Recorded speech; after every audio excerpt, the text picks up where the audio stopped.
एखाद्या सायकॉलॉजिस्टकडे जाणे, काउंसलरकडे जाणे म्हणजे मला वेड लागलंय की काय? Psychiatrist and psychologist. तर ह्या टर्म्स चा किंवा हे दोन वेगळे कसे असतात? सायकियाट्रिस्ट ही टर्म त्यांच्यासाठी आहे की जे टोटली मेडिकल फील्डमधले असतात. त्यांना तेवढी ऑथॉरिटी असते की ते प्रिस्क्राईब करतात, मेडिसिन्स देतात. मेडिकल किंवा मेडिसिन प्रिस्क्राईब करण्याची ऑथॉरिटी सायकॉलॉजिस्टला नसते. प्रत्येक फॅमिलीनी आपल्या फॅमिलीसाठी जसं तुम्ही वर्षाला ट्रिप अरेंज करता, शॉपिंग अरेंज करता, फेस्टिवलसाठी प्रिपरेशन करता, फॅमिली काउन्सिलिंग एक घेणं खूप गरजेचं आहे. इन्स्टंट स्ट्रेस रिलीफ पॉसिबल आहे का? 10 सेकंडचा पॉज घेऊन डीप ब्रीथ केलं, डीप ब्रीथिंग एक 4-5 वेळा केलं तर नक्कीच तुमचा 50% स्ट्रेस लेवल कमी येऊ शकते. एआयचा काउन्सिलर म्हणून वापर करणे हे कितपत योग्य आहे? एआय तुमचं फेशियल एक्सप्रेशन्स बघू शकत नाही, तुम्हाला किती दुःख आहे ते बघू शकत नाही, तुम्ही रडताय, तुमच्या डोळ्यात अश्रू आहेत हे बघू शकत नाही.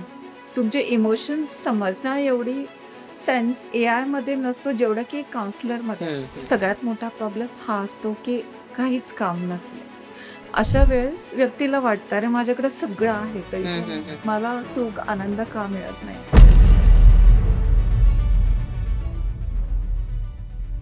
नमस्कार. आपल्या सर्वांचे स्वागत आहे आजच्या आपल्या ह्या खास पॉडकास्टमध्ये.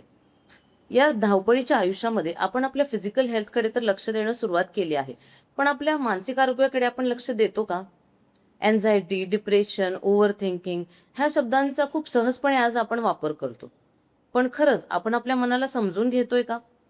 बऱ्याचशा शंका अजूनही आपल्या मनात आहेत आपल्या मानसिक आरोग्याबद्दल, मेंटल हेल्थबद्दल. या आणि अशा बऱ्याच प्रश्नांवरती प्रकाश टाकण्यासाठी आज आपल्यासोबत आहेत Manjiri Patil ma'am. She is clinical psychologist and counsellor from last 7 years and she is founder of mind and mirror Sangli. Hello ma'am, thank you so much आज तुमचा वेळ इथं दिल्याबद्दल आणि मानसिक आरोग्य हा महत्त्वाच्या प्रश्नाबद्दल तुमच्यासारख्या एक्सपर्टचा गायडन्स आज आम्हाला लाभलेला आहे. ही खूप महत्त्वाची गोष्ट आहे. Thank you so much. तर मला विचारायला आवडेल की क्लिनिकल सायकोलॉजी ह्या फील्डमध्ये येण्याचा निर्णय तुम्ही कसा घेतला आणि त्यामागचं मोटिवेशन काय होतं? येस. सो अगदी लहानपणापासूनच खूप कुतूहल होतं किंवा ऐकून होतं की psychology is a science of human behaviour. So ती एक्साइटमेंट होती की बिहेवियरचं स्टडी म्हणजे काय? सो मी या फील्डमध्ये ॲडमिशन घेतली and now I am expert in as a psychologist, as a counsellor. Okay. Mind and mirror फारच इंटरेस्टिंग नाव आहे. तर हे सुरू करण्यामागचा विचार काय होता? सो मला पहिल्यापासूनच खूप आवड होती लोकांना समजून सांगणे, समजून घेणे, त्यांचे इमोशन्स जाणून घेणे, त्याच्यावर काम करणे. सो मला जास्त एक्सायटिंग वाटते ही फील्ड, की प्रॉब्लेम्स डील करणं, लोकांना मदत करणं वगैरे. जेव्हा कुठलेही मेंटल इश्यू लोक फेस करतात, तर बऱ्याच वेळेला कन्फ्युजन असतात, शंका असतात. जसं एक शंका अशी असते, की 2 टर्म्स ऐकल्या जातात मेंटल हेल्थ रिलेटेड, की सायकॅट्रिस्ट अँड सायकॉलॉजिस्ट. तर ह्या टर्म्स चा किंवा हे 2 वेगळे कसे असतात आणि कुठल्या गोष्टीसाठी आपण सायकॅट्रिस्टकडे जावे आणि कुठल्या गोष्टीसाठी सायकॉलॉजिस्टशी कन्सल्ट आपण करावे? येस. सो बघा, जेव्हा तुम्हाला काही मानसिक त्रास होतात, आजार होतात, तेव्हा इट इज व्हेरी इम्पॉर्टंट की तुम्ही कोणाला चूज करताय, psychiatrist or a psychologist. Psychiatrist he term त्यांच्यासाठी आहे की जे टोटली मेडिकल फील्डमधले असतात, जे MBBS करतात आणि नंतर ते MD करतात. So okay. त्यांना तेवढी ऑथॉरिटी असते की ते प्रिस्क्राईब करतात, मेडिसिन्स देतात. बट अगेन सायकॉलॉजिस्ट हे असं आहे की टोटली आर्ट्स फील्ड आहे, सायन्स फील्ड आहे, की ज्याच्यातून तुम्ही MA, MSc करून मग स्पेशलायझेशन सायकॉलॉजीमध्ये करू शकता, जिथे मेडिकल किंवा मेडिसिन प्रिस्क्राईब करण्याची ऑथॉरिटी सायकॉलॉजिस्टला नसते. Okay, okay. येस. तर कुठल्या केसेसमध्ये आपण अशा जे फक्त सायकॉलॉजिस्टकडे जाऊन आपले इश्यूज हे होऊ शकतात, सॉर्ट होऊ शकतात? All neurotic type of cases ज्या असतात, हं, हं. त्या साधारणपणे सायकॉलॉजिस्ट सायकोथेरपीज देऊन, काउन्सिलिंग देऊन हील ओके, करू शकतात. ओके. आणि मला वाटतं की ही माहिती मिळाल्यामुळे आपल्याला ही गोष्ट क्लिअर होते, की जी भीती असते, शंका असते काय, की अशी ट्रीटमेंट घेण्याची किंवा थेरपी घेण्याची, तर ती फक्त ह्या भीतीसाठी असते, की काही मेडिसिन्स आणि हे सुरू झाले.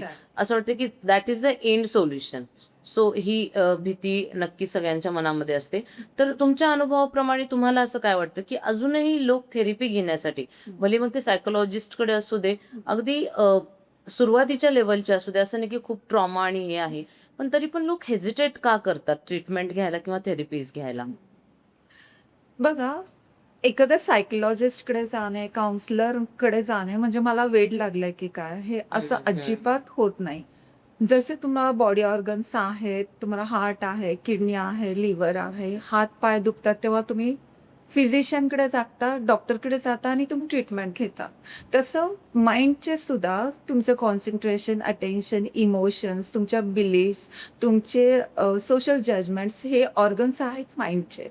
मग त्याच्यात जेव्हा डिफिकल्टी येते, तेव्हा तुम्ही ट्रीटमेंट घेण्यासाठी किंवा हेल्प घेण्यासाठी का हेजिटेट करता? बरोबर. तर हेजिटेशन सोडून ट्रीटमेंट घेणं, अगदी थोडा जरी इश्यू असेल आपल्याला मेंटल, तर आपण नक्कीच घेऊ शकतो. मॅम असा कुठला सिग्नल म्हणूया किंवा असं कुठली अशी वेळ असते की जिथं आपल्याला काउन्सिलिंगची गरज असते? कारण बऱ्याच वेळेला मेंटल इश्यू नसणारे खूप कमी जण असतात. तर थोडा का होईना प्रत्येकाला काही ना काही इश्यू आहे. पण अशी कुठली ती स्टेज आहे जिथं काउन्सिलिंग स्टार्ट करणं गरजेचं आहे?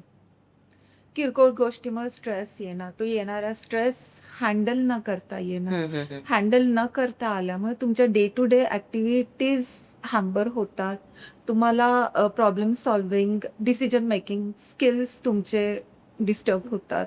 सो अशा वेळेस ही जी फर्स्ट स्टेज असते, इथे तुम्ही प्रायर काउन्सिलिंग चालू करणं खूप गरजेचं असतं. ओके. आणि जे थेरपीज किंवा ट्रीटमेंट ह्याच्यासाठी घेतले जातात, मग अगदी सायकियाट्रिस्टकडनं घेतल्या जाणाऱ्या जरी असतील, तर ते फक्त प्रॉब्लेम असणाऱ्यांसाठीच आहे का? की जसं आपलं रुटीन लाईफ सुरू आहे, बऱ्याचशा गोष्टी आपल्याला मल्टीटास्किंग आपण करत असतो, बऱ्याचशा स्ट्रेसफुल गोष्टी, जर आपलं कामाचं स्वरूप तसं असेल तर हे करत असतो. तर काउन्सिलिंग किंवा अशा टाईपच्या थेरपीज हे फक्त प्रॉब्लेम असणाऱ्यांनीच घ्याव्यात का आपली मेंटल हेल्थ मेंटेन करण्यासाठी सुद्धा आपण काउन्सिलिंग घेऊ शकतो?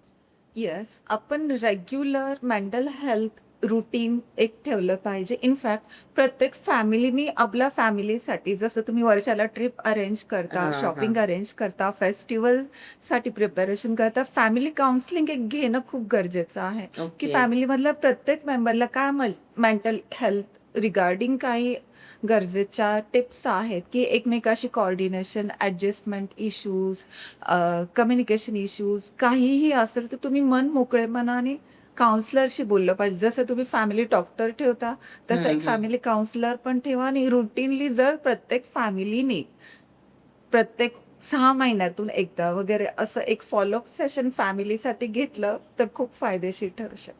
मी खूप सुंदर टर्म तुम्ही आता आम्हाला सांगितली, जी खरंच बऱ्याच जणांसाठी नवीन असेल, फॅमिली काउन्सिलिंग. कारण बऱ्याच वेळेला असे काही मेंटल इश्यूज असतील, तर लोक एकटे पडतात किंवा ते कुणाशी बोलत नाहीत किंवा शेअर करायला हेजिटेट करतात. पण जर पूर्ण फॅमिलीसोबतच जर आपण जर काउन्सिलिंग हा उपाय जर आपण निवडला, तर नक्कीच overall mental health of that family हे खूपच नक्की फायदेशीर आहे. निगेटिव्ह थॉट्स बरेच जण आता स्ट्रगल करतात, की निगेटिव्ह थॉट्स येतात आणि त्याच्यामुळे बरेचसे नंतरचे मेंटल इश्यूज सुरुवात होते तिथून. तर हे निगेटिव्ह थॉट्स थांबवता येतात का? सो निगेटिव्ह थॉट्सची सुरुवात होते ओव्हर थिंकिंग. सततचं over thinking and over thinking it always leads towards negative thoughts, की जे येतात आणि आपल्याला कुठलाच एक चांगला सेन्स ऑफ कंट्रोल समजत नाही किंवा ते प्रॉब्लेमच देतात. सो हं, हं, हं. नेगेटिव्ह थॉट्स थांबवायसाठी आधी तुम्ही ओव्हर थिंकिंगवर काम करणं गरजेचं आहे. हं. जर एखाद्याला लक्षात आलं, की ओके ओव्हर थिंकिंग हा इश्यू आहे, की एखादी गोष्ट लहान-मोठी जरी असेल, तरी त्याच्याबद्दल खूप जास्त विचार करणं, त्याचा स्ट्रेस घेणं. तर ते कसं हँडल करावं? ओव्हर थिंकिंग कसं हँडल करावं किंवा त्याला कमी किंवा थांबवावं कसं? येस. ओव्हर थिंकिंग बघा आज डे टू डे लाईफमध्ये तसं बघायला गेलं तर प्रत्येक व्यक्तीच्या बाबतीत हा प्रॉब्लेम आहे, की सतत 10 गोष्टींचा विचार तुम्ही हं, करत राहता. हं. Family, future, career, relationship, finance. हं, हं. सो अशा वेळेस आपलं ओव्हर थिंकिंग होतंय हे ओळखता आलं पाहिजे. कंपार्टमेंटलायझेशन नावाची एक टर्म किंवा ओके. एक टेक्निक तुम्ही यूज करू शकता, की हं, हं, हं. दिवसातून पूर्ण दिवस सगळ्या गोष्टींचा विचार करण्याच्या ऐवजी, की हा वेळ मी ह्या विचारांसाठी ठेवेन. हं, त्याचे हं. कंपार्टमेंट वेगळे. कुठल्या विचारांसाठी कुठला कंपार्टमेंट कधी उघडायचा हे हम्म, ठरवता आलं पाहिजे. त्या अकॉर्डिंग तुमचे विचार तुम्ही चालू ठेवले पाहिजे. खरं तर मी तर म्हणेन की बॅकग्राऊंड ॲप्स सारखे हे सगळे विचार आपल्या मनात चालू असतात चालेल. आणि आपली एनर्जी, आपली बॅटरी लेवल लो होत जाते. सो त्या वेळेस, त्या ठरलेल्या वेळेस ते विचार जर तुम्ही केलात, सो हे खूप फायदेशीर असू शकतं. तर फक्त घरातलंच नाही तर विचारांमधला पण नीटनेटकेपणा इथं गरजेचा आहे आणि Right. ते खूप छान टर्म तुम्ही ह्याच्यामध्ये सांगितली. बऱ्याच वेळेला असं होतं की व्यक्तीला मेंटल इश्यूज सुरू होतात, पण त्याची लाईफ आत्ता सुरळीत चालू असते. जेव्हा तो अडल्ट पर्सन म्हणून वावरत असतो, काम करत असतो किंवा त्याची पर्सनल लाईफ पण व्यवस्थित असते. पण बऱ्याच वेळेला त्याचं कारणं अशी असतात की चाइल्डहूड ट्रॉमा. तर येस. चाइल्डहूड ट्रॉमाचा अडल्ट लाईफवरती इफेक्ट होऊ शकतो का? नक्कीच, 100%. जर चाइल्डहूडमध्ये किंवा लहान शाळेत असताना स्कूलमध्ये कंपॅरिझन खूप व्हायला लागली, बुलिंग व्हायला लागलं, कधी-कधी सेक्शुअल हॅरासमेंट हम्म. असते, पॅरेंटिंग फॉल्टी पॅरेंटिंग स्टाईल असते. त्याच्यामुळं त्या व्यक्तीला मोठेपणी सेल्फ डाऊट निर्माण होतो, सेल्फ रिप्रेझेंटेशन, सेल्फ हम्म. कॉन्फिडन्स या सगळ्या गोष्टींवर कोपिंग स्किल्स, ॲडजस्टमेंट ह्या सगळ्यामध्ये प्रॉब्लेम निर्माण होऊ शकतो किंवा त्यांना फेस करावे लागतात. तर ह्या गोष्टी ट्रीट होऊ शकतात का? येस, 100% की पुन्हा त्याला नव्याने सगळी सुरुवात करून द्यायची, हम्म. की पास्टमधल्या आठवणींमध्ये स्टक जर तुम्ही राहिला असेल, तर त्यातून कसं बाहेर पडायचं आणि परत नव्याने कसं लाईफ चालू करायचं, कॉन्फिडन्स कसा बिल्ड करायचा, मोटिव्हेशन देऊन त्या व्यक्तीला परत आपण नॉर्मलाइज करू शकतो. नक्कीच. बऱ्याच वेळेला आपल्याला लक्षात येत नाही, की कारणं काय आहेत त्या गोष्टींची. माझी जी इमोशनल स्टेट सध्या आहे, त्याचं कनेक्शन कुठेतरी ह्या जुन्या आठवणींमध्ये किंवा त्या ट्रॉमा असू शकतो आणि तो जर ट्रीट करता आला, तर नक्कीच ह्या गोष्टी सॉर्ट आउट होतील. पॅरेंटिंगबद्दल आपण तुम्ही उल्लेख केला, की चाइल्डहूड ट्रॉमामध्ये पॅरेंटिंगचा खूप मोठा रोल असतो. तर नोइंगली, अननोइंगली पॅरेंट्स शेवटी आपल्या मुलाच्या काळजीसाठी सगळ्या गोष्टी करत असतात. पण अशा कुठल्या चुका पॅरेंटिंगमध्ये होऊ शकतात किंवा होतात, की ज्या आपल्याला मोठेपणी त्याच्या मोठेपणी जे इमोशनल इम्बॅलन्स आहे किंवा जे इमोशनल इश्यूज ते फेस करतात, त्याचा परिणाम म्हणून आपल्याला बघायला मिळतात? येस.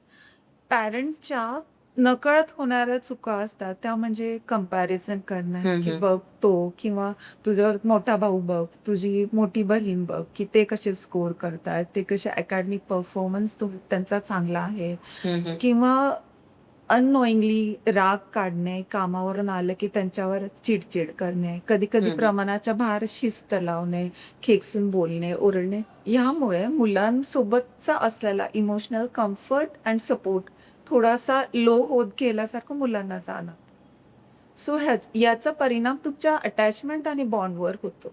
हं. सो ह्याची पॅरेंट्सनी काळजी घेणं खूप गरजेचं आहे. नक्कीच आणि नकळतपणे ह्या चुका होत असतात. पण तो जो कॉन्शियसनेस आपण ठेवला, हं. की ह्याचा परिणाम कुठेतरी निगेटिव्हली मुलांवरती होतोय. तर नक्कीच सगळ्या पॅरेंट्सना हे लक्षात येईल, की छोट्या-छोट्या गोष्टींमुळे काय निगेटिव्ह परिणाम होऊ शकतात आणि ती काळजी नक्कीच घेतली जाईल. अजून एक टर्म वापरली जाते दॅट इज इमोशनल बॅगेज. तर हे काय असतं आणि ह्याचे काय निगेटिव्ह इम्पॅक्ट आपल्याला इमोशनल स्टेटवरती किंवा मेंटल हेल्थवरती दिसतात? येस. पूर्वीपासून बऱ्याच वर्षांपासून असलेलं भावनांचं किंवा दुःखद घटनांचं ओझं जर तुम्ही हं, हं. घेऊन चालत असाल हं, पुढच्या हं. आयुष्यात, तर परिणामी तुमच्या आजच्या रुटीनवर किंवा आजच्या लाईफवर त्याचा परिणाम दिसतो. स्ट्रेस किंवा स्ट्रेसमुळं होणारे जसं असतं, की मनाला खूप जास्त ओझं झालं, की ऑटोमॅटिकली तुमचं ते शरीरावर येत जातं, की हं. त्याच्यातून बरोबर. तुम्हाला फिजिकल सिम्प्टम्स असे बऱ्याच काही गोष्टींना तुम्हाला फेस करावं लागतं, की जेव्हाच्या तेव्हा जर तुम्ही इमोशनल बॅगेज कमी नाही केलं, त्याच्यावर काम नाही केलं, तर पुढे जाऊन प्रॉब्लेम्स वाढू शकतात. नक्कीच.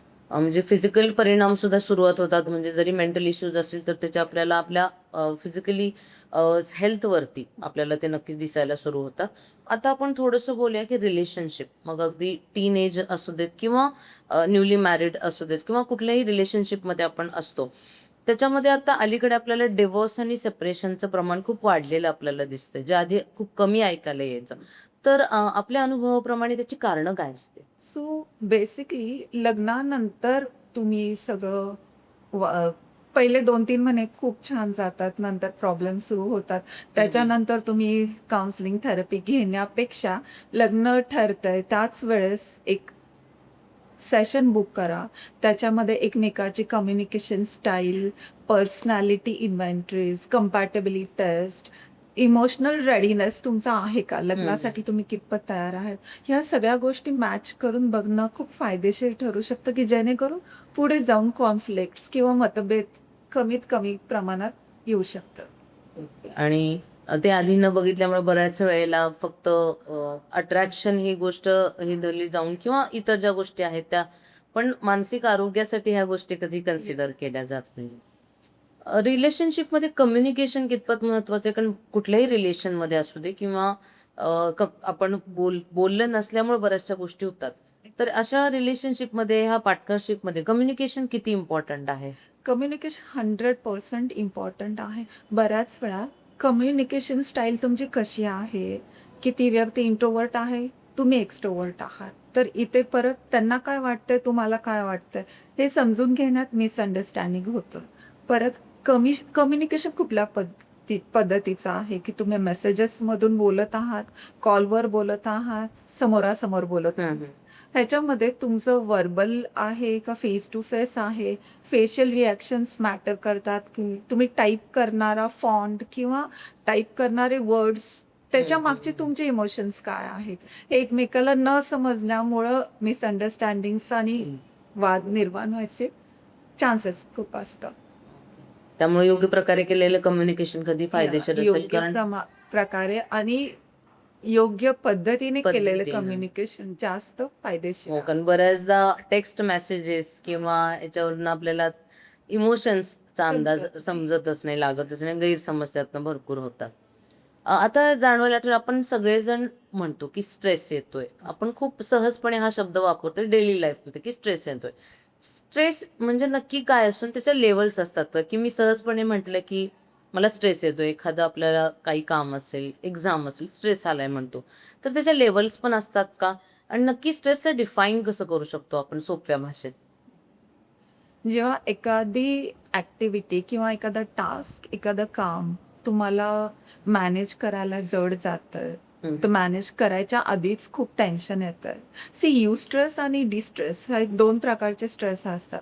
युस्ट्रेस इज युजफुल स्ट्रेस आहे, की हं, हं. एक्झाम आली आहे, मी अभ्यास करतोय. हं, हं. त्याच्यासाठी मला स्ट्रेस आला आणि त्याच्यातून माझे आउटपुट्स चांगले आहेत. हं, हं. दॅट इज युस्ट्रेस, की जो चांगला पद्धतीचा स्ट्रेस आहे. हं, हं. डिस्ट्रेस आहे हा असा असतो, की एखादी सिच्युएशन येऊन गेली आणि मग त्याचा खूप तणाव आलाय, हं, टेन्शन हं, आलाय, हं, हं. खूप सॅड झाला असेल आणि त्याच्यातून खूप कालांतरपणे ते चालू राहणारा जो स्ट्रेस असतो दॅट इज डिस्ट्रेस आणि तो नेहमी हार्मफुलच असू शकतो. सो युस्ट्रेस असा आहे जो काहीतरी करण्यासाठी आपल्याला थोडंसं Motivate मोटिवेशन सुद्धा देऊ शकतो. येस. पण नक्कीच आपल्याला ते ओळखता आलं पाहिजे ओळखता की आलं ते पाहिजे. आपल्याला कुठल्या स्थितीकडे, मेंटल स्टेटकडे हेल्पफुल आहे आपल्याला. किंवा अनहेल्पफुल आहे. बरोबर, नक्कीच. मग ह्याच्यासाठी सोल्युशन म्हणून इन्स्टंट स्ट्रेस रिलीफ, समजा आपल्याला लक्षात आलेलं आहे की हा आपल्याला एक हार्मफुल स्ट्रेस आपल्याला येत आहे सध्या, तर तो इन्स्टंट स्ट्रेस रिलीफ पॉसिबल आहे का? अगदी. इन्स्टंट स्ट्रेस रिलीफमध्ये तुम्ही एक 3 to 5-10 सेकंडचा पॉज घेऊन हं, डीप ब्रीथ केलं, डीप हं. ब्रीथिंग एक 4-5 वेळा केलं, तर नक्कीच तुमचं 50% स्ट्रेस लेव्हल कमी येऊ शकते. बघा आपल्या खूप पुरातन काळापासून ऋषीमुनी सांगत आलेत, की ब्रीथिंग, ऑक्सिजन हं. Intake is very important. Breathing टेक्निक्सनी तुम्ही बरेचसे सायकॉलॉजिकल इम्बॅलन्सेस मॅनेज करू शकता. आम्ही आमच्या काउन्सिलिंगमध्ये प्रत्येक सायकोथेरपीमध्ये आम्ही ब्रीथिंगला खूप हं, हं. इम्पॉर्टन्स देतो. So it is very important की तुम्ही बघा ऑक्सिजन कुठेही विकत आणावा हं, हं. लागत नाही किंवा तयार करावं लागत नाही. तुम्ही जेव्हा जिथे असता त्या ठिकाणी डीप ब्रीथिंग करून तुमचे स्ट्रेस मॅनेज खूप छान पद्धतीने करू शकता. नक्कीच. बऱ्याच वेळेला मेंटल हेल्थ रिलेटेड मिथ्स खूप असतात. तर मला त्या मिथ्सबद्दल तुम्हाला विचारायचं आहे, की तुमचं काय त्याच्यावरती मत आहे, की स्ट्राँग लोकांना डिप्रेशन होतच नाही. हे मिथ आहे का? हे खरं आहे? नाही, हे मिथ आहे. स्ट्राँग लोकांना सुद्धा डिप्रेशन येऊ शकतं. हं. आणि दुसरं जे घरातून आपल्याला बऱ्याच वेळेला ऐकायला मिळतं, की आपण समजा एखादा मेंटल इश्यू मधनं जात असू किंवा त्रास होत असेल आपल्याला काही गोष्टींचा, तर तिथं सांगितलं जातं की थोडासा वेळ जाऊ दे, टाइम जे सगळं हील करेल. तर हे सुद्धा मिथ आहे. खरंच टाइम गेल्यानंतर ते हील होतात अशा काही गोष्टी. ट्रॉमा असेल, स्ट्रेस असेल, काही वाईट घडलेल्या गोष्टींचा पडसाद आपल्या आयुष्यावरती पडत असतं. तर ते टाईम खरंच हील करू शकतं का इथं योग्य दुसरा काही उपाय आहे? प्रत्येक it varies person to person, म्हणजे प्रत्येक व्यक्तीनुसार त्याची घेण्याची, सोडण्याची क्षमता ही वेगळी-वेगळी असते. हं, काही लोकांना वेळ हील करू शकतो, काही लोकांना वेळ जास्त प्रॉब्लेम्स वाढवू शकतो. त्याची इंटेन्सिटी अजून वाढू इंटेन्सिटी शकते. वाढू पण शकतो. बरोबर. तर आता आपण जसं बघतो की सगळ्यांची बिझी लाईफ आहे. आपल्या कामाचा स्ट्रेस सगळ्यांनाच आहे. बाकी पर्सनल, प्रोफेशनल ह्या सगळ्या गोष्टी हँडल करताना प्रत्येकाला स्ट्रेस येतो. तर ह्या बिझी लाईफमध्ये मेंटल हेल्थ कशी सांभाळावी? ती मेंटेन कशी करावी?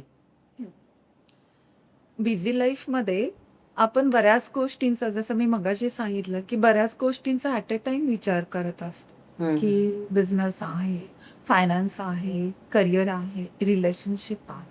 सो कुठल्या गोष्टींचा विचार कधी करणं हे ठरवता आलं पाहिजे, हं, की हं. ज्या गोष्टी 6 महिन्यानंतर होणार आहेत किंवा 1 महिन्यानंतर होणार आहेत, त्या गोष्टीचा विचार आत्ता करणं योग्य आहे की नाही हे ठरवता आलं पाहिजे. ओके. आता सगळ्या गोष्टींमध्ये आपण आर्टिफिशियल इंटेलिजन्स याचा उल्लेख होतोच. हे एआय हा विषय निघाल्याशिवाय कुठलाही विषय कंप्लीट होत नाही.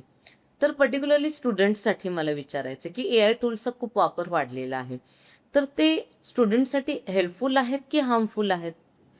एआय टूल्स आजकाल प्रत्येक फील्डमध्ये आपण घर बसल्या हाऊसवाईफ्स असू दे, लहान मुलं असू दे, हं, हं. स्टुडंट्स असू दे, प्रत्येकजण एआयचा असिस्टन्स घेत असतो. हं. ॲक्चुअली स्टुडंट्ससाठी म्हणलं तर खूप छान एक शोध लागलेली नवीन हं, गोष्ट हं, हं. आहे, की तुमचं रिसर्च, स्टडीज, तुमचं इव्हॅल्युएशन, तुमचे प्रोजेक्ट्स ह्याच्यातलं रिप्रेझेंटेशन वगैरे ह्याच्यात सगळ्यामध्ये हं. एआय खूप हेल्पफुल राहू शकतं. हं. पण तुम्ही माइंडफुल असणं पाहिजे एआयच्या यूजमध्ये. हं, हं, कारण हं. एआय तुम्ही सपोर्ट म्हणून घेताय का टोटली डिपेंडंट त्याच्यावर आहात? दॅट इज इम्पॉर्टंट अगेन, की एआयचं असिस्टन्स जेव्हा तुम्ही नसाल किंवा तुमच्याकडे जेव्हा डिजिटल असिस्टन्स नसेल, काहीच नसेल, तर तुम्ही स्वतःला रिप्रेझेंट करू शकाल का? हं, हं. जेवढा डेटा तुम्ही एआयतून मिळवला आहे, तेवढा डेटा ब्रेनमध्ये तुमच्या आहे का? हं, हं, हं. सो असिस्टन्स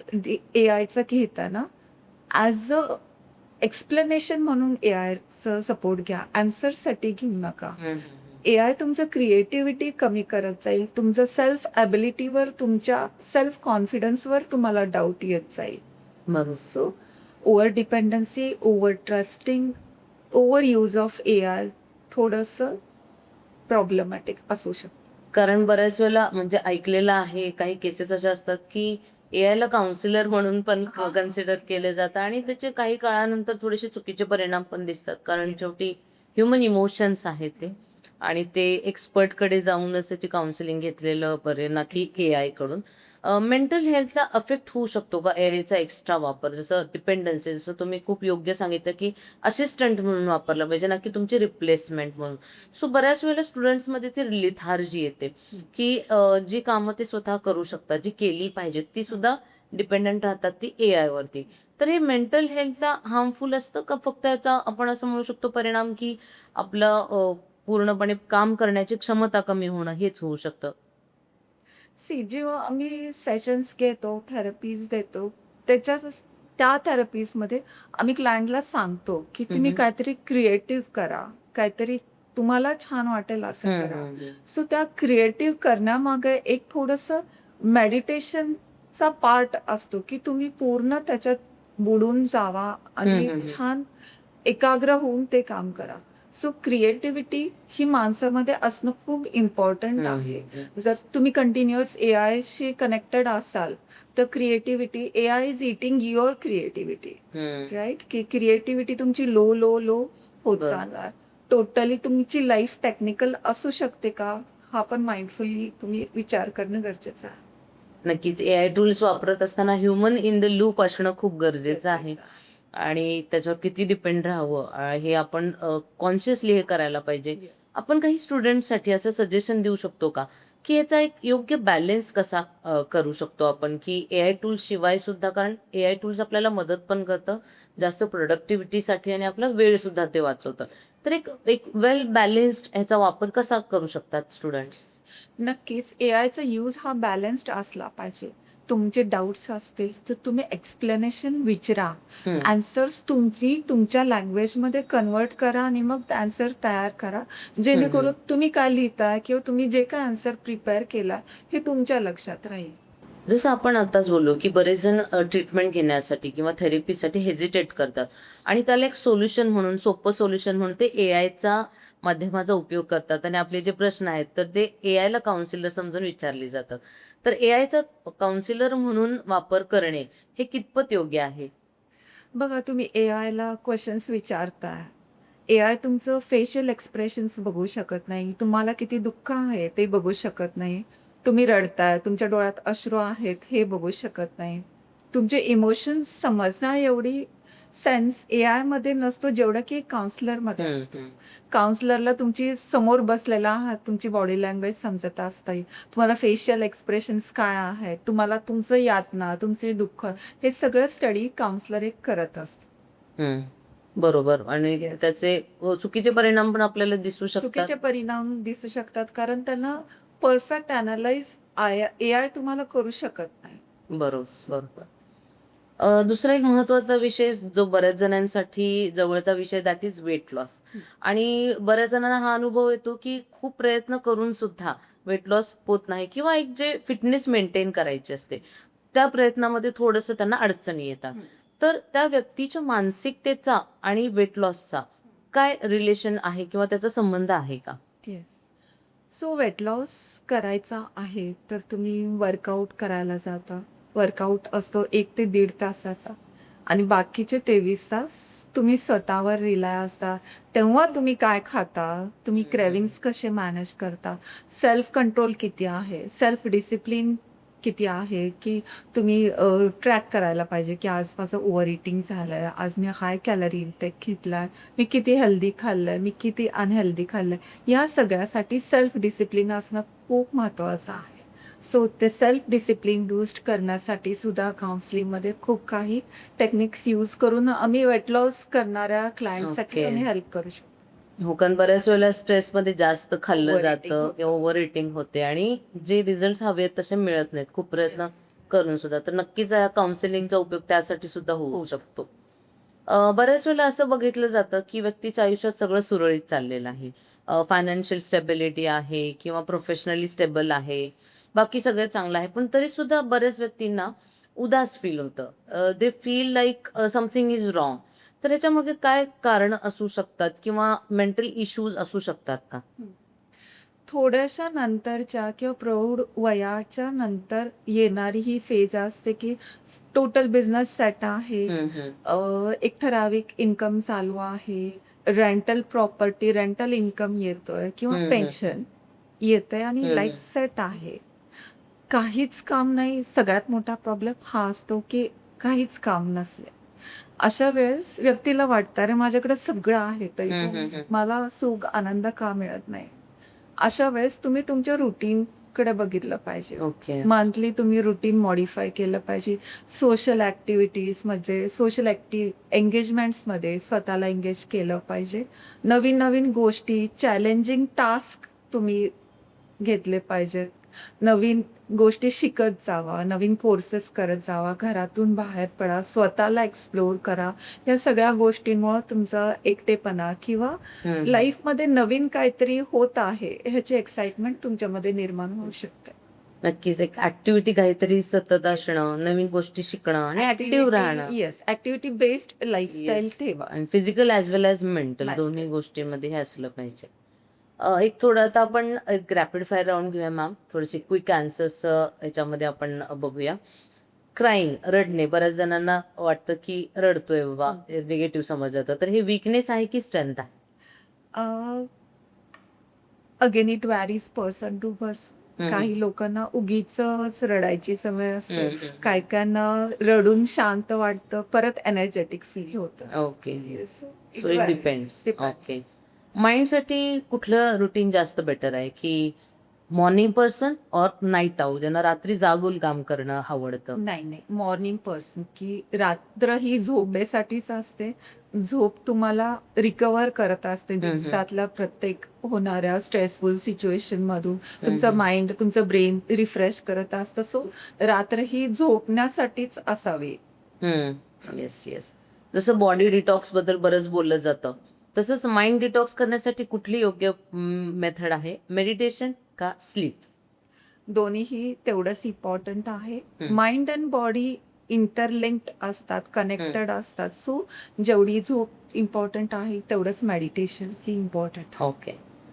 थेरपीज जी काउन्सिलिंगमध्ये घेतली जाते, तर ती लवकर घ्यावी का it should be the last option? बघा, तुम्हाला जेव्हा डिफिकल्टी जाणवायला लागतात, हम्म. की मला कोपिंग स्टाईलमध्ये, ॲडजस्टमेंट स्टाईलमध्ये, अंडरस्टँडिंगमध्ये, स्ट्रेस हँडल करताना, अँगर मॅनेजमेंटमध्ये अडचणी येतात, की जिथं बेसिकली तुम्हाला जाणवतं की सुरुवात झाली आहे. लवकरात लवकर तुम्ही हेल्प घेणं गरजेचं आहे. त्या अकॉर्डिंग तुम्ही हिलिंगसुद्धा लवकर होऊ शकतं. निगेटिव्ह थॉट्स येत असेल तर त्याला फाईट करावं का ॲक्सेप्ट करावं? येस. निगेटिव्ह थॉट्स येतात हे ओळखता तुम्ही, तेव्हाच तुमचं अर्धं काम तिथेच होऊन जातं. मग ते येऊ नयेत किंवा ते का येतात याच्यावर नंतर काम करा. ओके. सोशल मीडियाचा वापर वाढलेला आहे म्हणतो, तर ते पूर्णपणे डिलीट करावं की त्याला लिमिट करावं? येस, लिमिट करावं. ओके. सॅड वाटत असेल आपल्याला, तर बोलावं कुणाशी का स्वतःला आयसोलेट करून घ्यावं? Again it varies person to person, depends की इंट्रोवर्ट पर्सनला शांत राहूनच समाधान वाटतं, तर एक्स्ट्रोवर्ट पर्सनला ते एक्सप्रेस करून बरं ओके ओके. अलोन टाइम, ज्याला मी टाइम आपण म्हणतो, तर तो डेली असावा का वीकली घेतला तरी चालेल?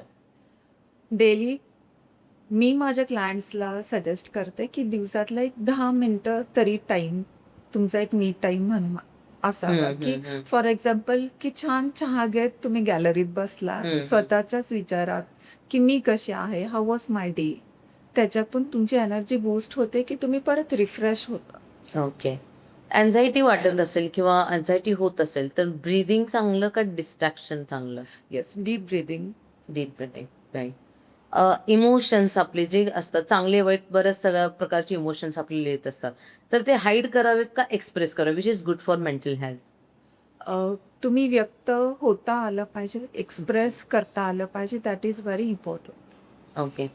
तुम्ही एकटे आहात आणि स्क्रोल करताय, जे बरेच जण करतात, तर ते हेल्दी आहे की अनहेल्दी आहे? समटाइम्स इट्स हेल्दी असू पण शकतं, की डिपेंड्स की तुम्ही कंटेंट काय बघत आहात. Okay. And the time limit Time limit. Also I think. Okay okay. तर हा होता आपला रॅपिड फायर राऊंड. तर आपण या पॉडकास्टच्या शेवटी मला तुम्हाला हे विचारायचं आहे की ओव्हरऑल इन जनरल तुम्ही आपल्या लिसनर्ससाठी अशा कुठल्या 3 सिम्पल टिप्स देऊ शकता ज्या मेंटल हेल्थसाठी चांगल्या आहेत? Yes. Good sleep, physical workout हम्म. आणि मेंटल वेलबिंगसाठी मेडिटेशन, प्राणायाम, योगा हे सगळं करणं खूप गरजेचं आहे. काउन्सिलिंग घेणं, थेरपीज घेणं, इट्स लाईक हेल्प मागणं. आपल्याला जर मेंटल इश्यू होत असेल तर आपण हेल्प मागतो किंवा इतर जसं गोष्टींमध्ये मागतो तसंच. तर ह्या पर्टिक्युलर मेंटल हेल्थ ह्या गोष्टीसाठी हेल्प मागणं ही वीकनेस आहे की स्ट्रेंथ आहे? ऑफकोर्स स्ट्रेंथ आहे. जेव्हा तुम्ही एखाद्या काउन्सिलरची मदत घ्यायला जाता, तेव्हा तुमची इनर स्ट्रेंथ तुम्ही वाढवणार असता. मोस्टली असं होतं की लोकांना असं वाटतं की माझे पर्सनल प्रॉब्लेम, माझ्या घरातले प्रॉब्लेम मी तिसऱ्या कोणाला का सांगू. अगेन की कॉन्फिडेन्शियल राहील की नाही, सिक्रेसी मेंटेन केली जाईल की नाही. तर असं काही नसतं. 100% कॉन्फिडेन्शियलिटी ठेवली जाते. तुमची कॅपॅसिटी, तुमचं पोटेन्शियल, तुमची इमोशनल स्ट्रेंथ कशी वाढली जाईल किंवा तुम्ही गोष्टी, सिच्युएशन्स कशा चांगल्या पद्धतीने हँडल करू शकाल, ह्या सगळ्यावर काउन्सिलिंगमध्ये काम केलं जाते. येस, नक्कीच मॅम. खूप छान माहिती तुम्ही आज आम्हाला दिलीत. जे हेजिटेशन असतं की थेरपीज घेण्यासाठी, काउन्सिलिंग स्टार्ट करण्यासाठी, मला वाटते ह्या सगळ्या तुमच्या एक्सप्लेनेशननं ते हेजिटेशन आपल्या लिसनर्समध्ये किंवा जे कोणी हे बघत आहे त्यांच्यामधलं ते हेजिटेशन नक्कीच कमी होईल. जेवढं आपण फिजिकल हेल्थला महत्त्व देतो तसंच मेंटल हेल्थचं महत्त्व सुद्धा तुम्ही खूप छान प्रकारे आणि सोप्या भाषेत आज सगळ्यांना समजावून सांगितलेलं आहे. So thank you so much. तर जे मेंटल हेल्थ हा जो विषय आहे किंवा डिप्रेशन किंवा त्याच्याशी रिलेटेड इतर इश्यू असतील, तर ते फक्त ग्लोबल प्रॉब्लेम नाही आहेत किंवा फक्त मोठ्या सेलिब्रिटीजना होणारे किंवा मेट्रो सिटीजमध्ये होणारे नाही आहेत, तर ते अगदी आपल्या घरापर्यंत आलेले आहेत. त्याचा संबंध नाही की मोठ्या शहरामध्ये आहात किंवा छोट्या गावामध्ये आहात, तर लहान लहान गावांमध्ये सुद्धा आणि कुठल्याही वयाच्या व्यक्तीला हे मेंटल इश्यूज असू शकतात. आणि ते हँडल करणं हे स्वतःहून न करता जर एक्सपर्टची आपण ह्याच्यामध्ये मदत घेतली, थेरपीज काही घेतल्या, काउन्सिलिंग घेतली, तर ते इश्यू न वाढवता आपण त्याला पूर्णपणे सॉल्व्ह करू शकतो, सॉर्ट करू शकतो आणि एका समाधानी आणि आनंदी अशा आयुष्याकडे आपण जाऊ शकतो. So thank you so much ma'am once again. आणि मॅमची एक्सपर्टीज तर आपण पाहिलेलीच आहे. आपल्याला जर मेंटल हेल्थसाठी मंजिरी मॅमची हेल्प घ्यायची असेल, त्यांची कन्सल्टन्सी घ्यायची असेल, तर ह्या व्हिडिओमध्ये खाली दिलेल्या डिटेल्सवरती तुम्ही त्यांच्याशी कॉन्टॅक्ट करू शकता. Thank you so much.